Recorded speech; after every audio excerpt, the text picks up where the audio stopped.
Hello बच्चों, let's see this question. This question says water wets the glass surface due to strong adhesive forces between the molecules of water and glass.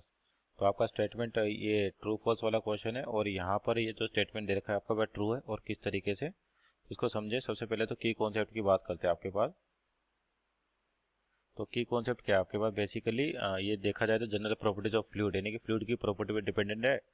और आपके पास यहाँ पर जो question दे रखा है कि एडेसिव और कोहेसिव फोर्सेस के लिए, तो और ये डिपेंड होता है आपके पास एंगल ऑफ कांटेक्ट पे कि कोई भी आपका जो सरफेस है लिक्विड किसी दूसरे सरफेस को वेट करेगा या नहीं करेगा, तो ये डिपेंड करता है आपका एंगल ऑफ कांटेक्ट पे।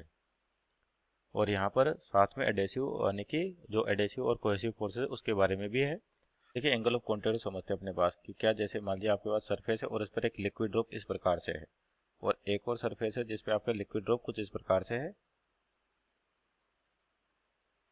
तो यहाँ पर जो एंगल ऑफ कांटेक्ट है कैसे डिफाइन किया जाता है कि मान लेते हैं इस पर टेंजेंट डाले अपन, तो ये एंगल जो बन रहा है सरफेस और लिक्विड ड्रॉप के बीच में थीटा कांटेक्ट एंगल कहलाता है। वैसे यहाँ पर देखें तो टेंजेंट डाले अपन यहाँ पर और इस सरफेस के साथ जो एंगल बना रहा है क्या बना रहा है, थीटा।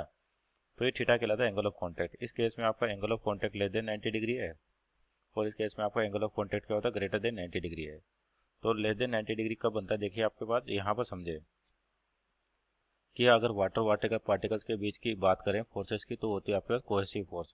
और वाटर और एयर पार्टिकल्स के बीच में बात करते हैं तो होती है एडेसिव फोर्स। और यहाँ पर आपका वाटर और ग्लास सरफेस दे रखा है, तो वाटर पार्टिकल ग्लास सरफेस के बीच में जो लगने वाला फोर्स वो भी क्या होता है, एडेसिव, क्योंकि डिफरेंट पार्टिकल्स के बीच में लगने वाला फोर्स एडेसिव फोर्स है।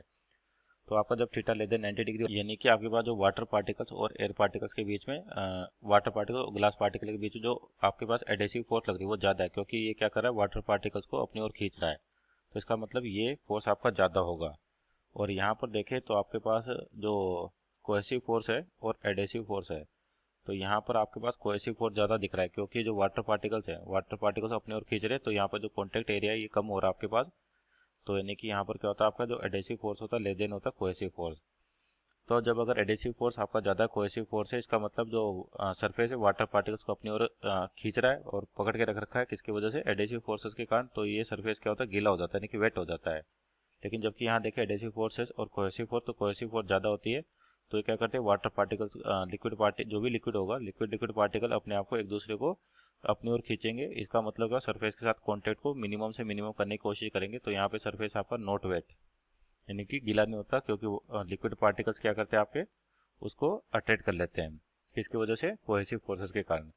तो जो स्टेटमेंट दे रखा है ये आपका स्टेटमेंट क्या ट्रू है,